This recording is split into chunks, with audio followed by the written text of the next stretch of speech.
경제학자의 서재. 신냉전의 서막 미중 패권 경쟁, 불안한 미중의 미래. 54인의 석학, 46개의 질문으로 알아보는 미중 관계 그리고 한국과 세계의 미래. 15강. 중국은 미국 국가 안보를 위협하는가? 명백하지는 않더라도 중국이 미국 국가 안보에 위협이 된다는 생각은 엘리트와 대중의 담론에서 점점 더 강해지고 있다.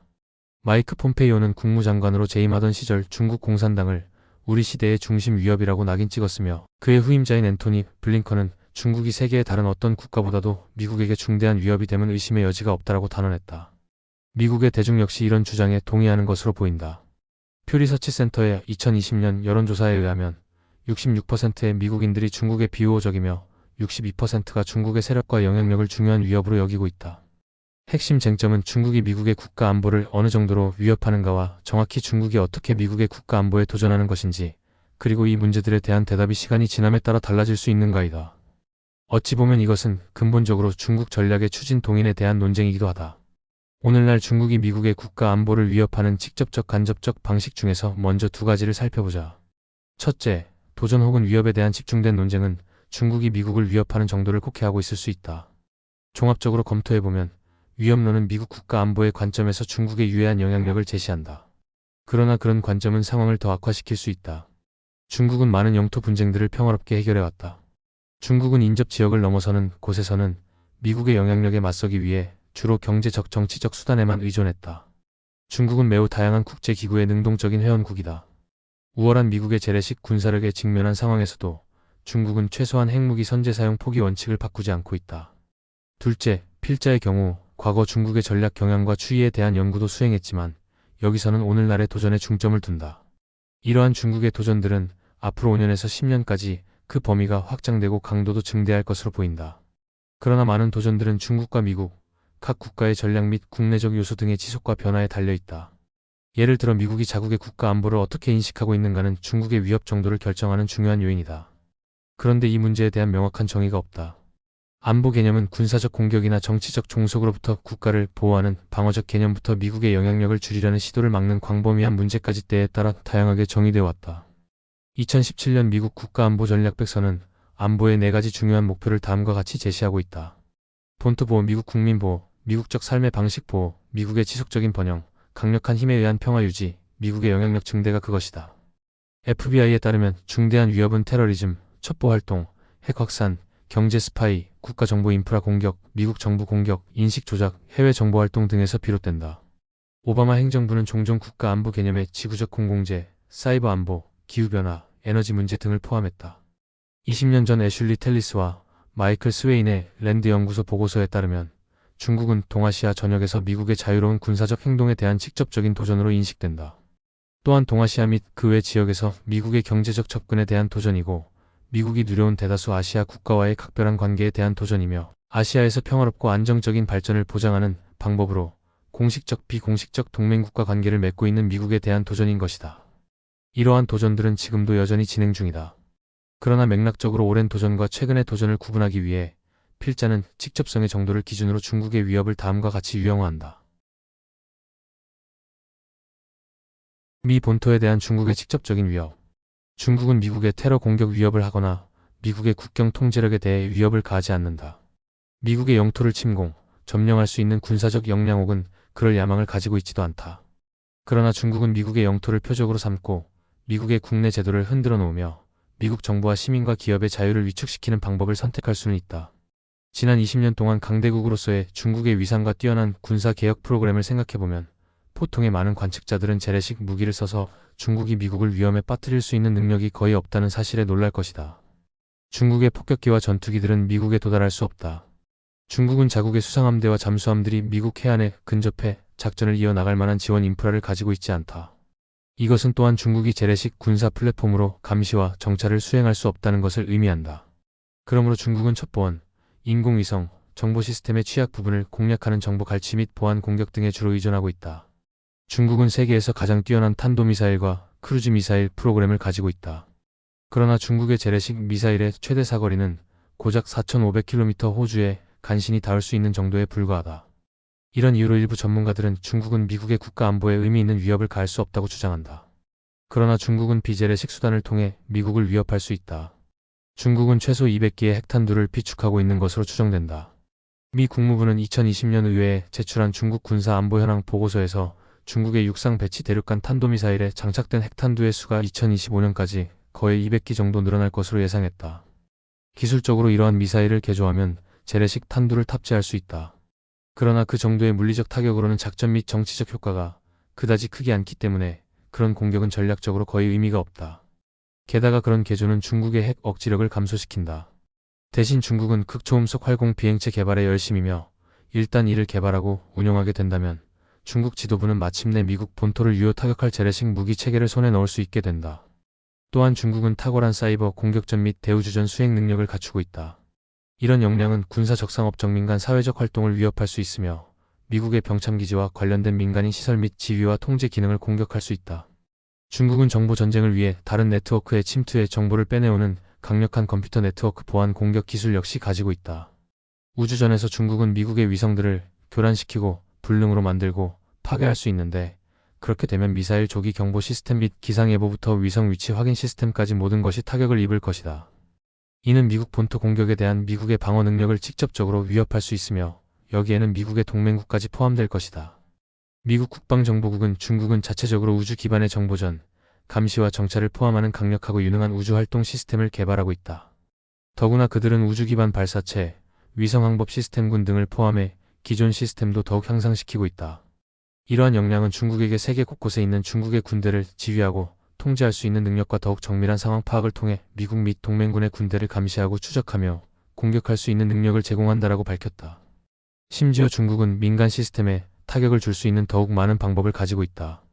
여기에는 전력 공급망을 해킹하거나 휴대폰 통신 교란, 악성 소프트웨어를 이용해 미국 기업의 주요 정보를 빼내는 것 등이 포함된다. 2015년 국토안보부의 보고서에 따르면 미국 기업은 매년 1조 6천억 달러 수준의 수익을 위성 분야에 의존하고 있는 것으로 나타났다. 물론 중국이 군사적 공격을 감행할 수 있다는 근거는 충분하지만 중국이 순수 상업 영역을 대상으로 사이버 공격 혹은 우주 공격을 계획하고 있다는 증거는 거의 없다. 또한 민간 영역의 공격이 중국 군사 전략의 핵심적인 구성 요소라는 증거도 없다. 국가 안보는 외부의 위협으로부터 국가 제도와 통치 과정을 보호하고 유지하는 것이다. 중국이 직접적으로 미국의 국가 안보를 위협하는 두 가지 방식은 정치적 개입과 첩보 활동이다. FBI는 중국 정부와 공산당이 주도하는 방첩 활동과 경제 첩보 활동은 미국의 경제적 번영과 민주적 가치에 중대한 위협이 된다라고 말했다. FBI 국장 크리스토퍼 레이에 따르면 중국의 첩보 활동 사례는 과거 10년에 비해 1300% 증가했다. 이러한 첩보 활동의 대부분이 경제적인 동기로 이뤄진다. 중국은 미국의 지식재산과 상업적 기밀을 빼내고 있다. 레이는 중국이 빼돌린 규모는 인류 역사에서 가장 큰 부의 이전으로 말할 수 있을 만큼 방대하다라는 말로 미국의 피해를 설명한다. 마찬가지로 중국은 미국을 상대로 하는 정치 개입을 더욱 진전키고 있다. 마이크로소프트는 2020년 대선 기간에 모종의 중국 조직이 조 바이든 선거운동 관계자들의 이메일 계정과 트럼프 정부와 긴밀한 관계에 있는 어떤 인물의 이메일 계정을 해킹하려 시도했다라고 밝혔다. 국가안보 위협의 마지막 범주는 외부의 억압으로부터의 자유인데 이는 가장 광범위하면서 가장 모호하고 또 가장 일반적이다. 중국은 미국 본토에 대해 제한적인 군사적 위협 수단만을 가지고 있다. 그러므로 미국 정부와 시민들의 행동의 자유를 제약하기 위한 수단으로 주로 경제적 압박에 의존한다. 중국이 미국에게 세 번째로 큰 무역 상대국이며 미국의 가장 큰 채권자임을 고려하는 사람들 다수가 이러한 영향력이 미국의 국가안보에 큰 해를 입힐 수 있다고 우려한다. 중국은 무역을 무기로 사용하겠다는 강력한 의지를 표명해왔다. 그리고 중국의 관료들은 막대한 미국 채권 보유국으로서의 입장을 내세워 금융 메커니즘으로 미국 경제에 타격을 줄 수 있음을 막연하게 언급해왔다. 미국인과 미국 기업 예를 들어 홍콩에서의 중국의 인권 범죄를 규탄했던 NBA 같은을 징계한다는 중국의 시도는 실제로 미국 언론의 자유를 제한하고 있다. 미국의 동맹국가 지역 주둔 미군에 대한 위협. 중국이 미국의 심각한 재래식 공격 위협이 되지 않는다고 해서 아시아에 있는 미국의 기지들 및 동맹국들의 경우도 그런 것은 아니다. 대략 10만 명 정도의 미군 병력이 아시아 태평양 지역에 주둔하고 있다. 일본과 한국이 대표적이며 호주와 필리핀에도 약간의 미군이 주둔하고 있다. 미 주둔군 병력과 연관된 민간인들, 부양가족까지 포함하면 그 수는 2배로 증가한다. 게다가 60에서 70대의 함선과 잠수함, 140여 대의 항공기, 대략 2만 명 정도의 해군들로 구성된 미국의 제7함대는 2020년 12월에 총 57대의 전함을 아시아 지역에 배치했다. 아시아에서 살거나 일하고 있는 100만 명 이상의 미국인들은 만약 영토 분쟁 등으로 중국과 아시아 국가들 간 전쟁이 발발하면 직접적인 피해를 입을 수 있다. 이러한 전쟁 가능 국가에는 대만, 필리핀, 인도네시아, 베트남, 일본, 한국, 북한, 싱가포르 등이 포함된다.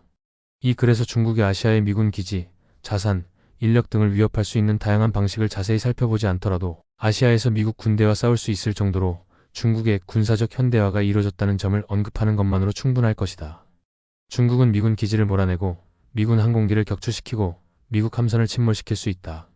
바다에서 항해 중인 함선을 격침시킬 수 있는 함정 공격용 탄도미사일을 운용하는 나라는 세계에서 중국이 유일하다. 중국의 군사 전략과 교리, 그리고 중국 지도자들의 연설과 활동은 아시아 지역의 미군 감축이 중국의 목표임을 명확히 제시하고 있다. 또한 중국은 미국과 방위 조약을 맺은 동맹국들 일본, 한국, 필리핀, 대만, 호주가 충돌이 발생할 경우 미국의 개입을 차단하려 할 것이다. 1979년 미중 관계 정상화와 함께 미국 대만의 공식적인 방위 조약은 파기됐다. 그러나 같은 해 의회 차원에서 대만 관계법을 통과시켰는데 이 법은 중국이 정당한 사유 없이 대만을 침공할 경우 대만은 그 방어에서 국내적 국제적인 지원을 기대할 수 있다는 내용을 담고 있다. 더구나 중국은 일본, 필리핀과 영토 분쟁을 이어가고 있으며 북한을 지원한다. 이런 모든 사안들이 중국과 미국 사이의 전쟁을 초래할 수 있다. 중대한 재래식 무기만 위협인 것은 아니다. 미국에 대항해 중국이 활용할 수 있는 사이버전, 우주전, 핵무기 등의 비재래식 수단들은 미국의 동맹국과 우방국을 겨냥할 수도 있다. 중국은 오히려 미국보다 미국의 동맹국을 향해 정치 개입, 첩보 활동, 경제적 압박 등의 수단들을 사용하겠다는 의지를 더욱 강력히 표명했다. 왜냐하면 미국과 아시아 국가들의 동맹 조약에는 군사적 공격에 대한 방어 이외의 문제까지는 포함되어 있지 않기 때문이다. 대표적인 사례로 중국은 한국의 고고도 미사일 방어체계인 사드가 배치되자 자국민들의 한국 여행을 금지했으며 중국 내 한국 기업들의 문을 닫게 했고 한국산 제품 불매를 부추겼다. 한국뿐만이 아니다. 과거 호주산 와인의 최대 시장이었던 중국은 호주 정부가 코로나19 바이러스 발원지에 대한 조사를 요구하자 호주산 와인에 극단적인 고관세를 부과했다. 한편 중국은 인권 문제에 대해 다른 나라들을 침묵시키고자 경제적 유인책을 쓰고 있다. 체코 공화국이 중국의 인권 침해에 대한 문제 제기를 멈추자마자 중국과 체코 사이의 전략적 동반자 협정이 즉각 체결됐다. 노르웨이도 중국의 인권 운동가들에 대한 대폭적인 지원을 철회하고 나서야 중국과의 무역 관계가 정상화됐다. 미국의 동맹 체제는 전통적으로 미국의 세력과 영향력의 핵심 원천이자 미국 및 세계 안보를 지키는 수단으로 여겨져 왔다. 미국 경제는 자유무역과 세계 곳곳의 천연자원에 효율적으로 접근할 수 있는 능력에 의존하고 있다. 만일 중국이 아시아를 제패하게 된다면 미국 경제에 타격을 줄 수 있는 엄청난 힘을 얻는 것이다. 특히 중국이 일찍이 우세를 점한 상대에게 경제적 압박을 활용해온 행적을 고려해본다면 이런 상황은 그 어떤 미국 대통령도 감수하기 힘든 위협이 될 것이다. 정리하자면 중국은 미국 본토를 대상으로 전시에는 대체로 사이버전, 우주전, 핵무기 등 비재래적 수단으로 위협할 수 있다. 또한 정치 개입 및 첩보 활동 같은 교란적이고 강압적인 활동을 통해 위협을 가할 수 있다. 중국은 해외 미군 기지와 자산, 미국의 동맹국 및 우방국에 중대한 재래식 군사적 위협을 가할 수 있으며 그것은 미국과 중국 간 직접적인 충돌로 이어질 수도 있을 것이다.